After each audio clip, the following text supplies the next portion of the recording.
कामनगर गांव में एक सिद्ध पुरुष रहते थे।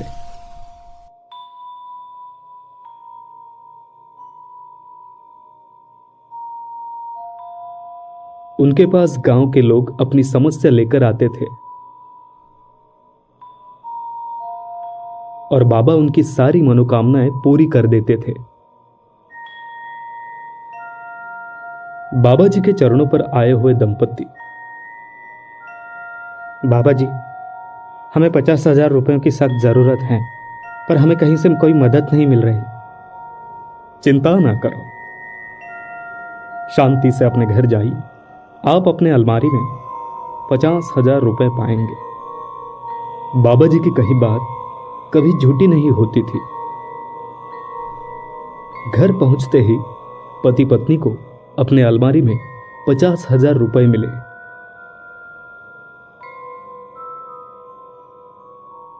बाबा जी के चमत्कार से लोगों में उनके प्रति श्रद्धा बढ़ी। बाबा जी के पास लोग जो कुछ मांगते थे वो बाबा जी के आशीर्वाद से मिल जाता। लेकिन बाबा जी सिर्फ अमावस की रात गांव आया करते थे। बाकी समय वो कहां जाते थे किसी को नहीं पता था।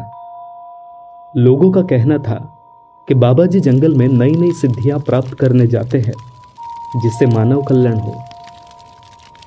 ये सारी बातें कामनगर में रहने वाले नरेंद्र ने भी सुनी थी। बाबा जी के कई चमत्कार अपनी आंखों से देखे भी थे, लेकिन उसने बाबा जी से कभी कुछ मांगा नहीं। उसे तो बस बाबा जी से एक ही चीज चाहिए थी, वो थी बाबा जी की सिद्धि। और फिर किसी और की नहीं, खुद की सारी इच्छाएं पूरी करने के सपने नरेंद्र देखता था। उसने कई बार बाबा जी का पीछा किया।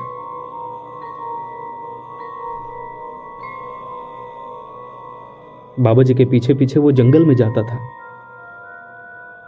लेकिन घने जंगल में जाकर बाबा जी कहां गायब हो जाते थे उसे पता ही नहीं चलता था।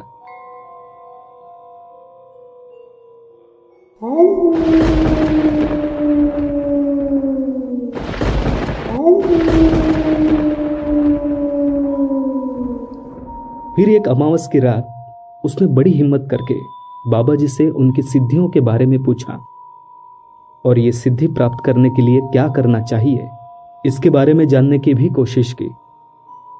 बाबा जी, मैं आपके जैसे ही सिद्धि प्राप्त करना चाहता हूं, जिसे मैं जिस भी चीज को पाने की इच्छा मन में रखूं वो मुझे मिल जाए। मुझे इसके लिए क्या करना होगा बाबा जी? नहीं नरेंद्र, तुम्हें जो कुछ चाहिए मुझसे मांग लो, मैं तुम्हें वो दूंगा। बस ये सिद्धि प्राप्त करने की जिद मत करना। नहीं बाबा जी, मुझे आपसे और कुछ नहीं चाहिए। आप मुझे बस वो सिद्धि दीजिए बाबा जी। उसके लिए मैं कुछ भी करने को तैयार हूं, कुछ भी। बाबा जी के लाख मना करने पर भी नरेंद्र बार बार उनका पीछा करता रहा।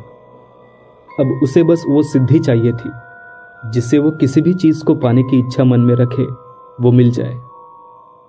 आखिर एक रात बाबा जी उसे जंगल में अपने साथ ले गए। वहां उसे सिद्धि देने को वो तैयार भी हो गए। नरेंद्र, याद रखो, ये सिद्धि नहीं श्राप है। ऐसा श्राप जो तुम्हें जीते जी पल पल मारता रहेगा। मुझे कोई फर्क नहीं पड़ता बाबा जी, मुझे बस अपनी सारी इच्छाएं पूरी करने की शक्ति चाहिए। ठीक है, पर उसके लिए तुम्हें 8 साल इंतजार करना पड़ेगा। बाबा जी 8 साल? लेकिन क्यों? क्या करूंगा मैं 8 साल? बताता हूं। जाओ, जाकर गांव से एक अनाथ बच्चा लेकर आओ। ऐसा बच्चा जिसकी उम्र महज 1 दिन की हो। उसे 8 साल बड़े लाड प्यार से पालना और उसकी किसी भी इच्छा को अधूरा मत रखना। 8 साल बाद मैं तुम्हें इस जंगल के पार वाले खंडर में मिलूंगा। विश्वास रखना, 8 साल बाद तब मैं तुम्हें वो सिद्धि दूंगा। ये कहकर बाबा जी जंगल में चले गए। नरेंद्र के सर पर बस अब सिद्धि प्राप्त करने का भूत सवार था, इसलिए वो कोई भी गुनाह करने को भी तैयार था। उसे बहुत ढूंढने पर एक अनाथालय में ऐसा बच्चा मिला जिसकी उम्र 2 दिन की थी। नरेंद्र ने उस बच्चे को गोद लिया उसे घर ले आया। उसको बड़े ही लाड प्यार से पाला, जैसे अपना खुद का ही बच्चा हो। वो जो कुछ मांगता उसे दे देता था, चाहे नरेंद्र के पास पैसे हो या ना हो। कीमती खिलौने, रोज के खाने पीने में मिठाइयां तथा काजू बादाम देता था। सर पे कर्जा चढ़ने लगा, लेकिन नरेंद्र ने बच्चे को कभी नाराज नहीं किया। उसे कभी कभी शक होता था कि इस बच्चे की वजह से मुझे सिद्धि कैसे प्राप्त होगी, कहीं बाबा जी ने मुझे फंसाया तो नहीं। फिर भी 8 साल बच्चे को उसने प्यार से बड़ा किया।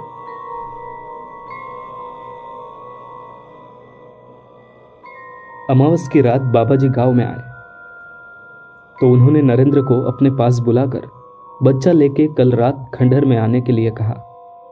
नरेंद्र, कल रात को किसी को बिना बताए बच्चे को लेकर आना। कल दिन भर बच्चे से उपवास कराना। रात को उसे लेके आते वक्त उसकी पसंदीदा मिठाइयां भी लाना। नरेंद्र खुश हो गया। आज तक बच्चे की सारी इच्छाएं उसने पूरी की थी। अब उसकी खुद की इच्छाएं पूरी होने का वक्त आ गया था। दूसरे दिन वो बेसब्री से रात का इंतजार कर रहा था।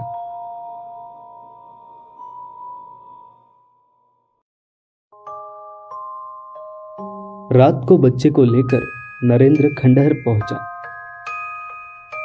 खंडहर बड़ा ही डरावना था। बच्चा ही नहीं बल्कि नरेंद्र भी खंडहर देखकर डर गया।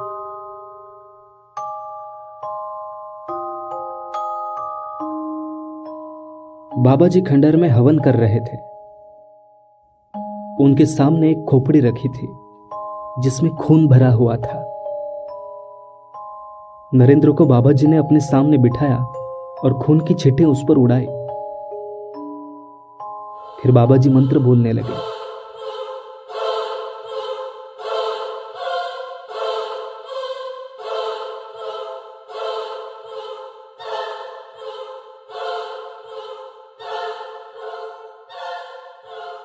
बच्चा डरा हुआ बाजू में बैठा था।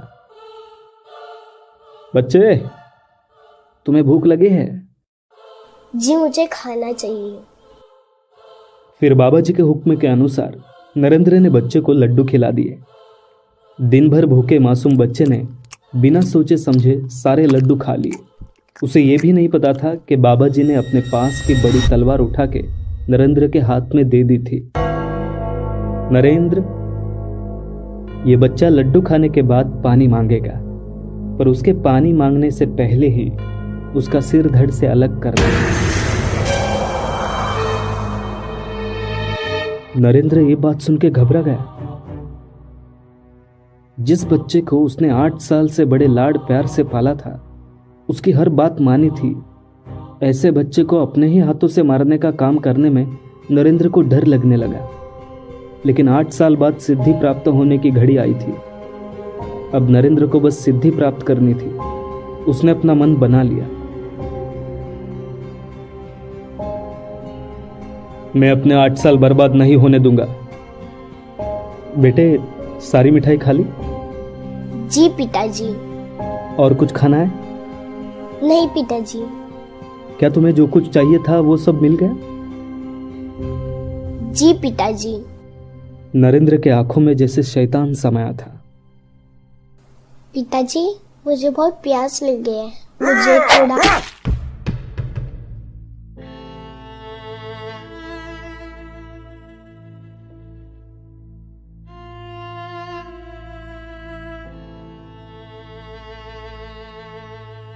नरेंद्र ने एक ही झटके में अपने ही हाथों से बच्चे को मार डाला।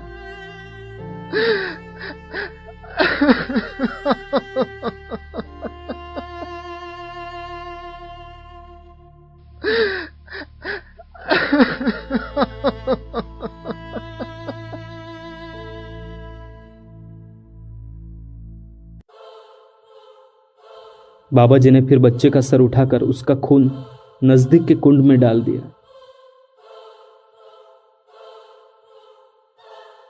और नरेंद्र को उस कुंड में नहाने को भेज दिया और कहा कि नहाकर आते ही उसे अब सिद्धि प्राप्त होगी।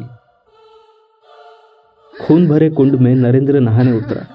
नहाते वक्त नरेंद्र कांप रहा था। उसे अपने ही गुनाहों का एहसास होने लगा था। अब कहीं जाके वो समझने लगा था कि उसके हाथों से कितना बड़ा अपराध हो गया था। नहाकर आते ही उसने बाबा जी से कहा, बाबा जी क्या मुझे सिद्धि प्राप्त हो गई?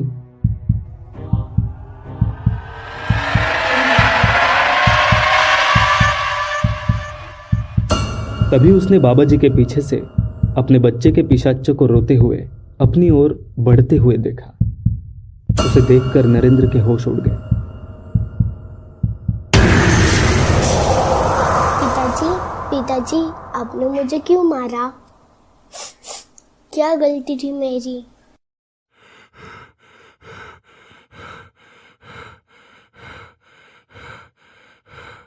बच्चे के सवालों से डरकर नरेंद्र बाबा जी के पास दौड़ के गया। बाबा जी मुझे मेरा बेटा दिख रहा है। मुझे उसे मारना नहीं चाहिए था बाबा जी। मैंने बहुत ही गलती कर दी बाबा जी।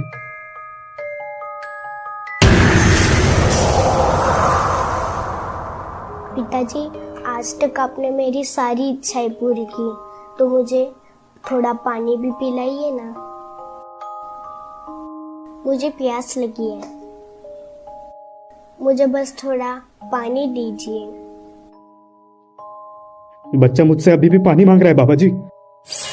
मैंने पहले ही कहा था, ये सिद्धि नहीं श्राप है, श्राप। नरेंद्र, अब तुम्हें सिद्धि प्राप्त हो चुकी है। अब ये बच्चे का पिशाच जिंदगी भर तुम्हारे पीछे रोता रहेगा।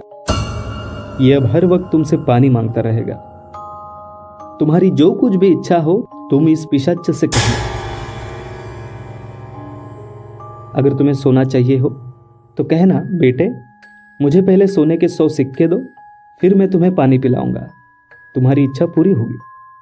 जब तुम्हें पैसे चाहिए हो तो पिशाच से कहना, मुझे 10,000 रुपए दो, फिर मैं तुम्हें पानी दूंगा। बस अब जिंदगी भर यही चलता रहेगा। यही सिद्धि है।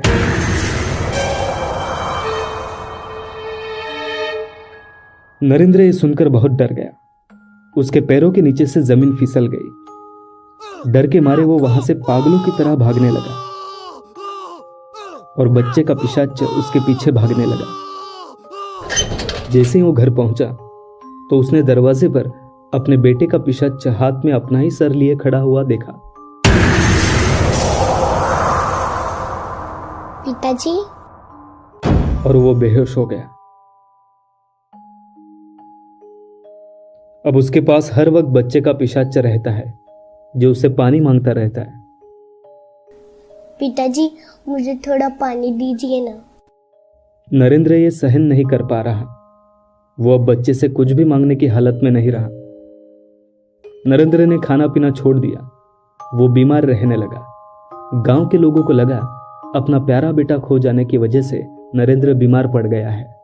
सच्चाई सिर्फ नरेंद्र ही जानता था। सिर्फ उसे ही वो पिशाच दिखता था और उसका रोना सुनाई देता था। वो पिशाच से निजात पाना चाहता था। पानी मांगने वाला अपने बेटे का पिशाच अब ना उसे शांति से जीने देता था, न मरने देता था। घर में बैठकर नरेंद्र बस रोता रहता था। बच्चे से बार बार माफी मांगते रहता था। पिताजी, मुझे थोड़ा पानी दीजिए ना। पिताजी, थोड़ा पानी दीजिए। बहुत प्यास लगी है पिताजी। थोड़ा पानी दीजिए ना पिताजी।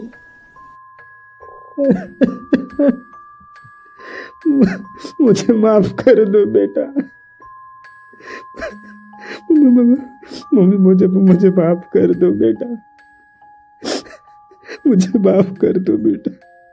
मुझे माफ कर दो बेटा। पर बेटे के पिशाच को अब माफी नहीं, सिर्फ पानी चाहिए था। पिताजी, मुझे थोड़ा पानी दीजिए ना।